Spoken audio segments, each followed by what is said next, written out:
las comisiones obreras eran una creación genuina de la propia clase, salían de las entrañas de la clase trabajadora. Al no tener un instrumento para la defensa de los intereses de los trabajadores elegían comisiones. Comisiones Obreras entonces era un movimiento donde aparecía ante un problema determinado de una empresa, y cuando ese problema más o menos tenía la solución o no la solución, pero se había llegado a un fin, pues desaparecían las comisiones obreras y demás. No es verdad que la primera comisión fuera la Camocha en el 62, ni mucho menos, ¿no? Pues ahí se habla de comisiones obreras, algunas en el Marco de Jerez o en el Metal de Vizcaya a finales de los años 50 y tal. Bueno.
Tenemos que empezar que teníamos una empresa totalmente dirigida por la dictadura, completamente dirigida.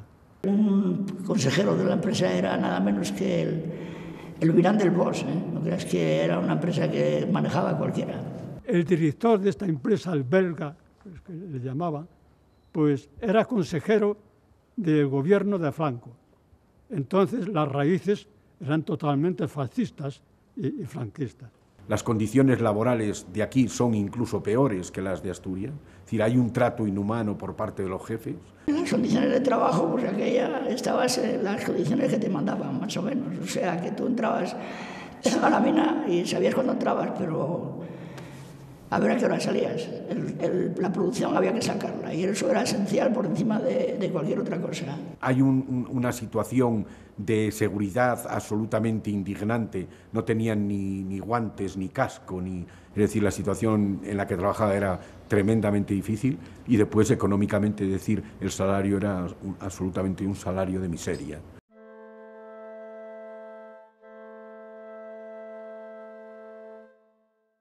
Primero empieza la huelga en Asturias, entonces todas esas condiciones hacen que cualquiera que prendiera la mecha, la gente acudiera, y así fue. El Armino Pérez Ramón, en el Grupo de María, que era un militante comunista, es el primero que inicia los paros, se suma todo el valle a los paros. Llegamos el primero y poníamos el pie encima del banco y nos poníamos así. Cada uno que entraba al cuarto aseo le echábamos la mirada sin hablarnos, nosotros sin cambiarnos, estábamos con la ropa limpia. Cada uno que iba entrando no se cambiaba. Ya a otros mirábamos, nos entendíamos por señas. Al ver que el primero no se cambiaba la ropa sucia para entrar a trabajar, pues no se cambió nadie. Las lámparas las tiramos, las lámparas que teníamos de aquella para alumbrar en la mina, pues las tiramos todas en un montón. ¿Para qué? Para que no supieran quién había sido el primero que había tirado la lámpara allí, delante de la lampistería. ¿Por qué hacíamos eso? Porque si se enteraban quién habían sido los 2 o 3 primeros que habían tirado la lámpara, esos ya iban detenidos automáticamente. Y nos llamaron a la oficina. Y lo primero que nos preguntan es, ¿por qué se quedan en la huelga? Nosotros, pues no sabemos. ¿Por qué no reivindicaban nada? Pues porque era complicado que alguien se atreviera a hacer la primera reivindicación, puesto que podían acusarle de ser incitador de las movilizaciones. Si nosotros decíamos que por lo que íbamos a la huelga, pues ustedes han sido los que han preparado esta huelga. Ya te llevaban detenido, a los 5 minutos estaba la Guardia Civil allí. En el grupo de Calderón, el jefe de grupo de Calderón, llama a aquellas personas que él consideraba que hablarían del problema y les dice, bueno, aquí alguien tendrá que decir qué queréis. Y entonces mi padre, que conocía a esta gente que estaba en el Partido Comunista, les planteó que una vez que la empresa les dice, bueno, a ver qué queréis, a lo mejor era el momento de solicitar un permiso para reunirse. Entonces solicitan permiso para reunirse, se reúnen en la sala de fiestas de Villablino. La primera reunión en la que democráticamente, después de la Guerra Civil, los trabajadores mineros en la provincia de León eligen y hacen sus demandas en una huelga.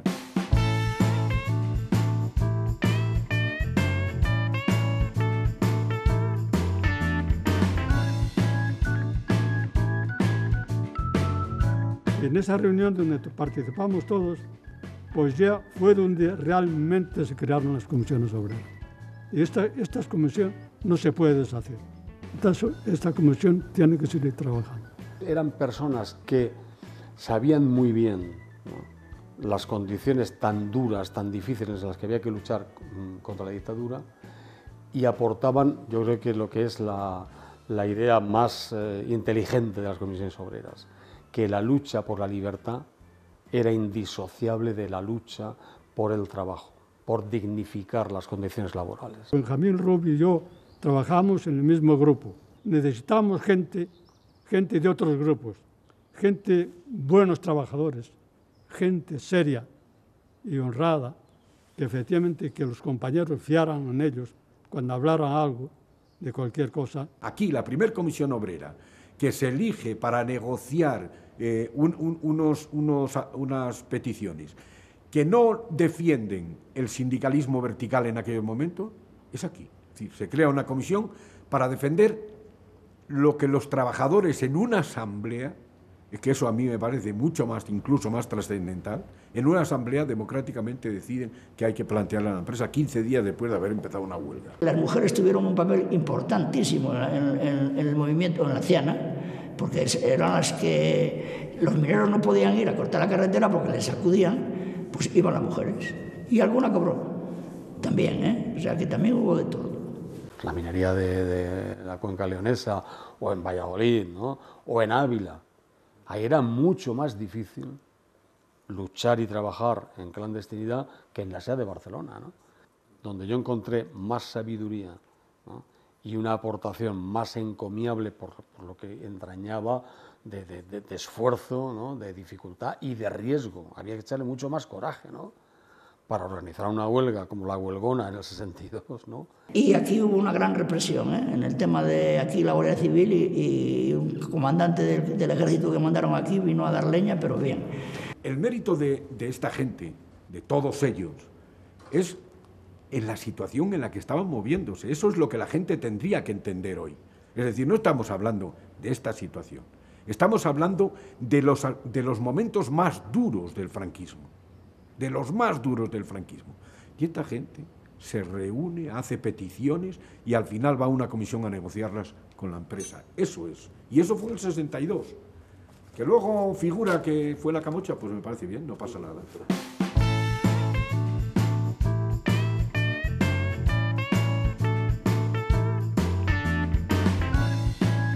Y yo recuerdo que, y tengo además datos, libramientos, que yo ganaba 700 pesetas al mes, todos los meses, de jornal antes de la huelga. A partir de la huelga yo empecé a ganar 1.300, 1.400 pesetas. O sea, ahí sí se notó una barbaridad la subida salarial. En muy poco tiempo empecemos a ganar mucho respeto ante la empresa y ante nuestros propios compañeros.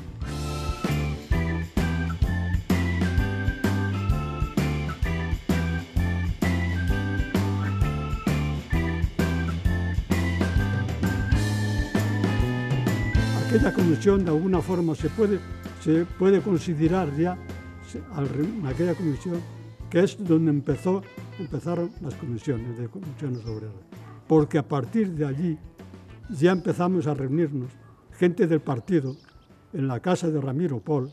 Ramiro Pol Era el hombre que el PC tenía aquí, era el hombre que escuchaba a la Pirenaica, era el hombre que llamaba a la Pirenaica, que tenía comunicación con la Pirenaica. Fue la cabeza visible del Partido Comunista desde siempre. En el caso de Ramiro Pol, era un hombre muy conocido, pero muy conocido por la Guardia Civil, muy conocido por la policía.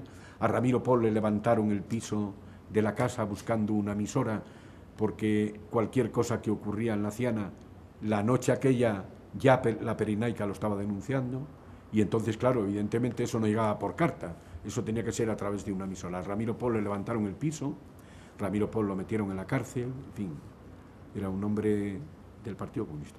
Desde mi punto de vista, el Partido Comunista fue el creador de las comisiones obreras, por lo menos aquí en la Ciana. La continuidad de las comisiones viene dada porque la gente que más conciencia tenía en aquellos momentos, que eran aquellos militantes del Partido Comunista, sí que tienen relación entre ellos. Es decir, ellos se reúnen habitualmente como grupo político y en ese grupo político, digamos que aparecen todos estos mineros que luego, en el fondo, son los quienes van a dirigir esas comisiones obreras. El PC fue fundamental para la creación del sindicato. El Partido Comunista, pues, al tener una política sindical, clara, y no sectaria, que era una política no sectaria, era la que facilitaba la permanencia y la continuidad de comisiones obreras. Había gente que decía, es que yo no me afilio al Partido Comunista. Digo, hombre, que no,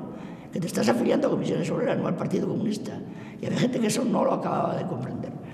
Y además el gobierno se encargaba muy bien de hacerles ver que los mineros éramos unos... Se reunían en dos sitios, en Villajer, en un bar de Villajer, y luego en Casa Pol, en casa de Ramiro.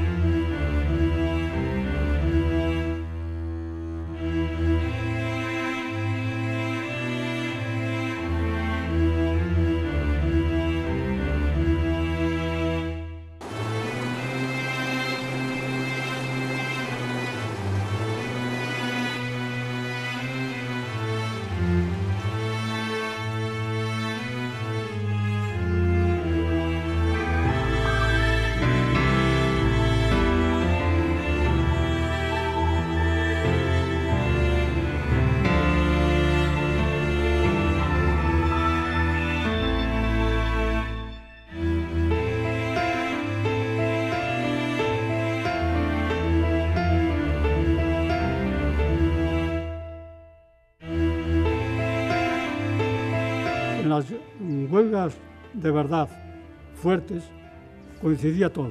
La huelga en Nosa, en Asturias, y las huelgas aquí en Aminero Seguro. Y eso pues no sería posible si no hubiera una organización compenetrada con León y Asturias. Sé que hubo la huelga del 63, fue una huelga muy dura. A raíz de la huelga del 63, muchos de estos militantes comunistas tuvieron que abandonar la Ciana porque, bueno, su situación era tremendamente delicada. Hubo una cierta huida en el sentido de que si no, pues iban a tener problemas gordos.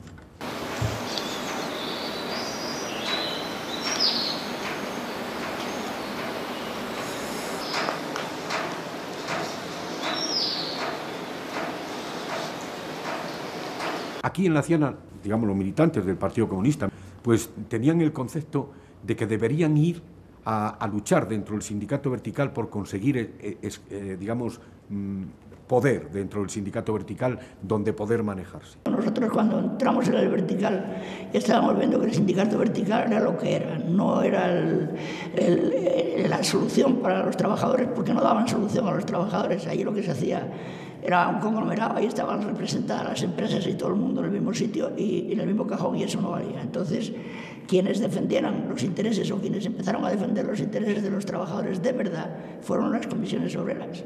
La participación en el sindicato vertical le permite crear asociaciones.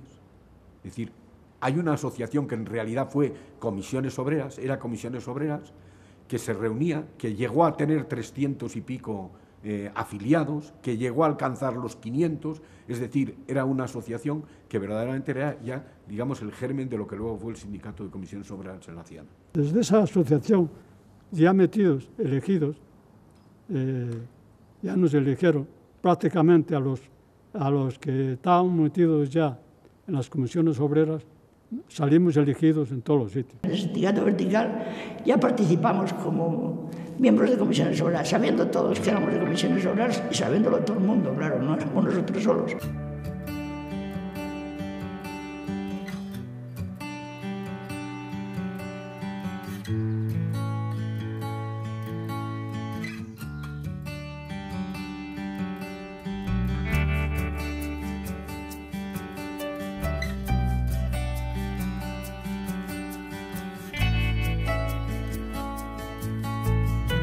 Tenemos una cooperativa de viviendas de protección oficial y que las hicimos nosotros, es decir, las potenciamos desde comisiones obreras, porque no nos dedicábamos solo al sindicato, también nos dedicábamos, como te decía antes, éramos sociopolíticos, pues también nos dedicábamos a la política. Yo recuerdo que en Villajer, que es el pueblo donde vivo yo, donde estamos aquí, la primera asociación de vecinos que se hizo en la provincia de León se hizo aquí.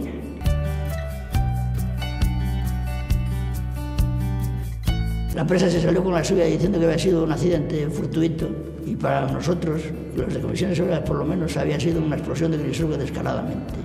Y una explosión de grisur no es un accidente, es una falta de seguridad total.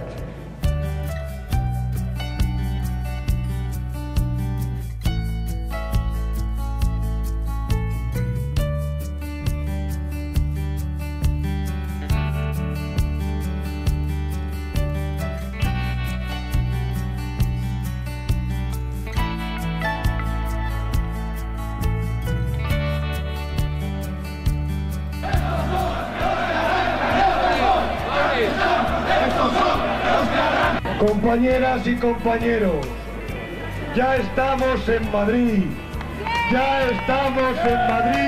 delante de esa casa, donde está el ministro que no ha querido recibirlo, por algo será.